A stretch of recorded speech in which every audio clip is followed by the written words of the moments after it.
Good morning students.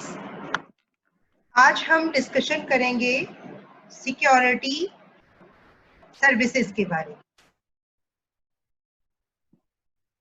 तो start करते हैं।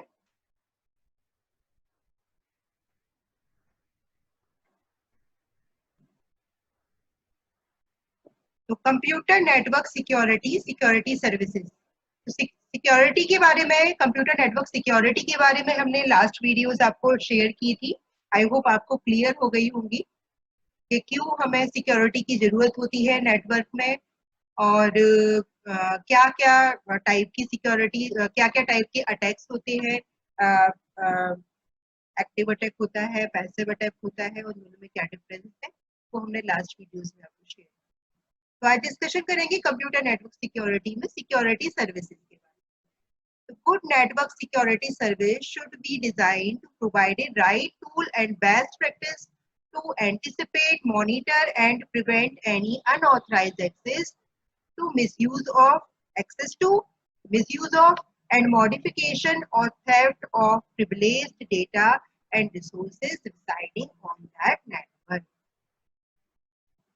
जैसा कि हमने पहले बताया था कि अटैक्स क्या होते हैं, unauthorised access, misuse of data, modification of data, theft of data, steal of data, यानी डेटा का मिसयूज करना किसी भी तरीके से, चाहे वो चोरी किया गया हो, चाहे उसको खराब कर दिया गया हो, डिस्ट्रॉय कर दिया गया हो, या उसका मिसयूज किया गया हो। किसी भी तरीके से अगर हम डेटा का मिसयूज करते हैं तो वो हमारे थ्रेट्स होते हैं, यानी वो सिक्योरिटी सर्विसेज में हमारे होल्स हैं, उनको हमको क्योर करना है, किस तरीके से हम उनको प्रोटेक्ट कर सकते हैं। तो अच्छी नेटवर्क सिक्योरिटी इस तरीके से डिजाइन की जाती है जो कि ये चेक कर सके कि कहाँ पर हमारा अनऑथराइज्ड एक्सेस हो रहा है, कैसे हमारा मिसयूज हो रहा है डेटा का, कहाँ पर मॉडिफिकेशन हो रहा है, किस तरीके से चोरी किया जा रहा है, उसको हम प्रिवेंट कर सके, उसको हम रोक सके using the computer network security service. Security services हमको इस तरीके के टूल्स और बेस्ट प्रैक्टिसेस प्रोवाइड करती है, right. Security services is a service which ensures adequate security of the system or data transfer as defined by standard recommendation following our category of security services. तो कुछ security services है जो adequate, मतलब जो security देती हैं, बताती हैं कि किस तरीके से हम सिक्योरिटी को एंश्योर कर सकते हैं कि हाँ इसमें सिक्योरिटी है। किसकी सिक्योरिटी, कब सिक्योरिटी कब होती है, या तो डेटा हमारे सिस्टम के अंदर हो या फिर डेटा हमारा कहीं पर मूव हो रहा हो, दो ही चांसेस है। तो या तो जब हम घर के अंदर हैं तब इनसिक्योर हो सकते हैं, या फिर हम कहीं जा रहे हैं तो इनसिक्योर हो सकते हैं, बाहर जा रहे हैं, तो दोनों ही केसेस में इसी तरीके से डेटा हमारा, अब जब किसी और जब जब डेटा हमारे एंड पर, हमारा कब तक रहेगा, जब तक वो हमारे सर्वर पर है, या फिर हम उसको अपने सोर्सेस से डेस्टिनेशन पे पहुंचा रहे हैं। अब डेस्टिनेशन पे पहुंचने के बाद हमारी जिम्मेदारी नहीं, वो जिस डेस्टिनेशन पर जिसका सर्वर है वो उसकी जिम्मेदारी है उसको प्रोटेक्ट करने की। तो हमारा जो टारगेट है अभी वो क्या है कि हमारा जो सर्वर है, एग्जिस्टिंग सर्वर है, यानी हमारा सिस्टम है, उसमें डेटा हमारा सिक्योर है, प्लस जब डेटा हमारा मूव हो रहा है तो उस समय भी उसके पास प्रॉपर सिक्योरिटीज होनी चाहिए, राइट। तो कौन कौन सी सिक्योरिटी सर्विसेज हमारी है, फर्स्ट इज कॉन्फिडेंशियलिटी। कॉन्फिडेंशियलिटी ऐसे इंग्लिश के वर्ड से तो आप बहुत अच्छे से समझ सकते हैं कि हमें कॉन्फिडेंशियलिटी यानी जिसका जो डेटा है वो उसी को ही मिलना चाहिए, किसी अदर पर्सन को वो नहीं मालूम होना चाहिए। Only the intended receiver and no one else should be able to read the message. अगर मैंने किसी को मेल भेजा है स्पेसिफिक, या मैंने किसी के लिए कोई इंफॉर्मेशन ट्रांसफर करी है, तो वो इंफॉर्मेशन केवल उसी बंदे को मिलनी चाहिए। ऐसा ना हो कि वो ओपन हो जाए, पब्लिक हो जाए और सभी को मिल जाए, या किसी ऐसे बंदे को मिल जाए जो अनऑथराइज्ड हो, जिसके लिए मैंने वो इंफॉर्मेशन बनाई ही नहीं है।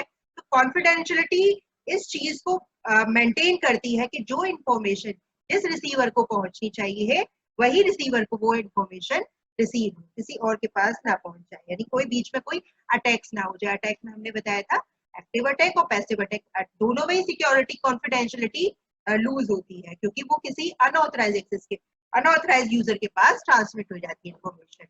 It means that the content of the message when transmitted across the network must remain confidential. जब भी जैसा कि मैंने लास्ट आपको नेटवर्क सिक्योरिटी अटैक्स में बताया था कि कॉन्फिडेंशियलिटी लूज होती है, क्योंकि वो एक अटैकर के पास इंफॉर्मेशन हमारी चली जाती है, चाहे वो अब वो अटैकर एक्टिव अटैक के केस में क्या करता है कि वो इंफॉर्मेशन को मॉडिफाई कर देता है, डिस्ट्रॉय कर देता है, लेकिन पैसिव अटैक के केस में वो क्या करता है, कॉपिंग कर लेता है, लेकिन ओरिजिनल जो हमारा डेटा होता है उसमें कोई भी चेंजेस नहीं होते हैं। तो confidentiality means to maintain the confidentiality, जिसके पास डेटा पहुंचना है उसी के पास पहुंचे, ऐसा ना है कि कोई अनऑथराइज्ड यूजर उसको एक्सेस कर ले। जैसे ईमेल के केस में होता है, बहुत सारे डेटा ट्रांसमिशन प्रोसेस होते हैं, ठीक है, वो फर्दर और डिस्कशन करेंगे। Okay, to maintain the confidentiality we can use encoding and decoding process. Encoding decoding process क्या होता है कि जैसे कोई डेटा है उसको मैंने इस तरीके से मॉडिफाई कर दिया, या उसमें कोई कोई एक स्पेसिफिक की इम्प्लीमेंट कर दी, और मैंने बताया जिसको मैंने भेजना है उसको मैंने बताया कि ये की मैंने इसमें इम्प्लीमेंट किया। सपोज कुछ एग्जांपल मैं बताती हूँ आपको। लाइक मैंने लिखा, ए को मैंने मॉडिफाई कर दिया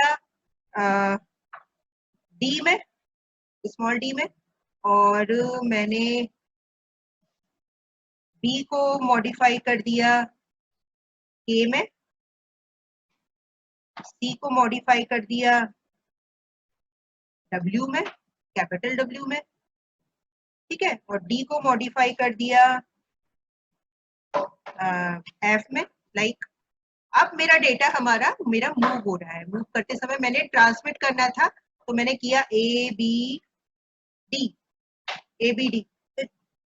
एबीडी का एक मीनिंग है मेरे लिए, कुछ भी ए बी या एबीसी मान लेते, एबीसी का कोई स्पेसिफिक मीनिंग है, तो ये कन्वर्ट क्या हो गया डी के डब्ल्यू में, डी के डब्ल्यू में। डी के डब्ल्यू क्या करेगा, अब ये मूव हो रहा है, यहाँ सोर्स है, सोर्स से इसको हमने डेस्टिनेशन पे भेजा, डेस्टिनेशन यहाँ मूव करेंगे हम इसको, डेटा मूव, मूव क्या हो रहा है, पैकेट में क्या लिखा हुआ है, D K W from source to destination, source to destination. अब ये मूव हो गया, मूव हो गया, मूव होने के बाद हम क्या करेंगे, अब ये पहुंच गया डेस्टिनेशन पर। यहाँ पर ये जो प्रोसेस हुई इसे बोलते हैं एनकोडिंग, यहाँ हमने एबीसी को डी के डब्ल्यू में कन्वर्ट कर दिया, इसको बोलते हैं एनकोडिंग।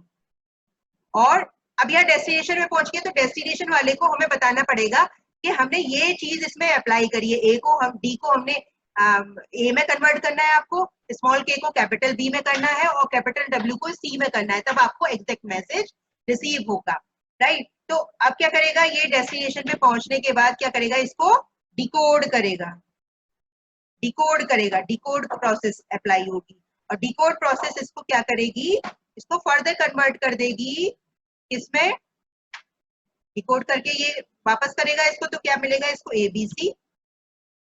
तो अब ये जो फॉर्मूला हमने यहाँ पे लगाया था, ये एनकोड इसको पता है सोर्स वाले को, और यहाँ पता है डेस्टिनेशन वाले को। तो इस तरीके की प्रोसेस को भी हम, अब यहाँ पर बीच में कहीं पैकेट ड्रॉप हो जाता है या कोई इसको थेफ्ट कर लेता है, तो क्या मिलेगा डी के डब्ल्यू, तो डी के डब्ल्यू का मतलब उसको पता नहीं, क्योंकि ये हमारी नेचुरल लैंग्वेज का पार्ट नहीं है, कुछ अजीब व गरीब से शब्द है जो उनका कॉम्बिनेशन बन गया है। ये क्या कहलाता है, साइफर टेक्स्ट। इसके बारे में बाद में बात करेंगे, प्लेन टेक्स्ट के होते हैं, साइफर टेक्स्ट के होते हैं। तो एनकोडिंग, अब इस तरीके से भी हम जो है कॉन्फिडेंशियलिटी को मेंटेन कर सकते हैं। सेकंड इज हमारा इंटीग्रिटी। इंटीग्रिटी क्या क्या कहलाता है, ये कहलाता है कि this is data must reach the destination without any alteration.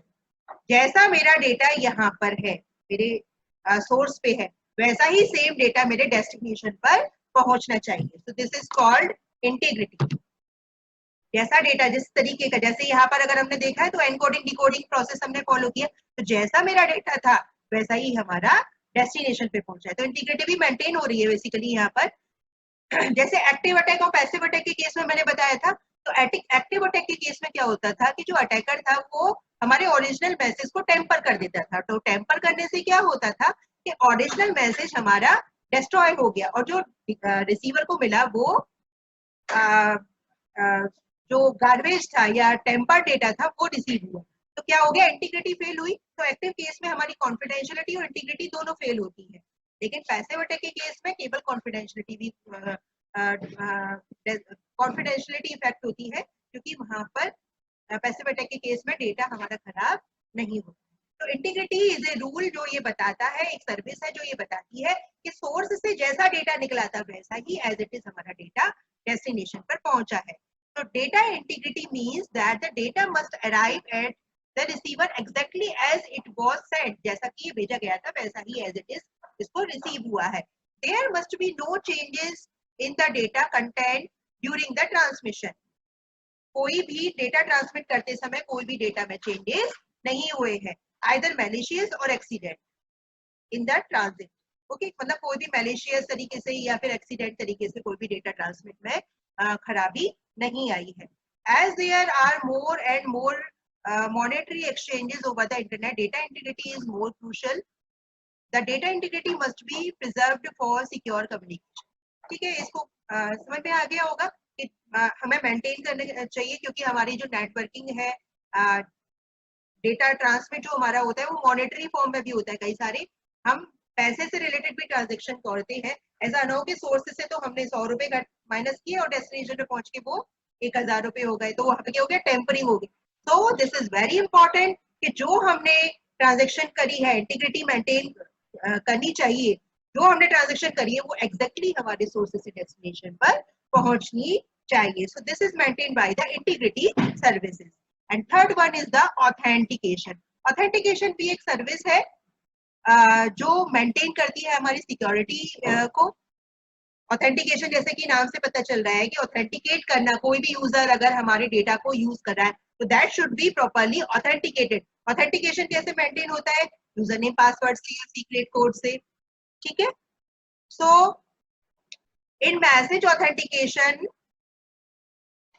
in message authentication, the receiver needs to be sure of the sender's identity. That is, the receiver has to make sure that the actual sender is the same as claimed to be. जो भी इस data को इस data को access करना चाह रहा है वो ऑथेंटिकेटेड और एक्चुअल यूजर है।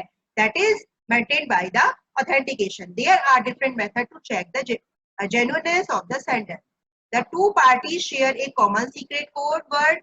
जब दोनों पार्टीज को कॉमन सीक्रेट कोड पता हो, हमने कहा कोई कॉमन दोनों पार्टीज हैं, हमने कहा एक सीक्रेट कोड दे दिया, तो हमें मालूम पड़ गया कि ये सीक्रेट कोड बोल रहा है, इसका मतलब ये जेन्युइन पर्सन है। और ये हमने पहले बताया था कि अगर आप ये सीक्रेट कोड बोलेंगे तो हम आपको डेटा की अवेलेबिलिटी दिखाएंगे।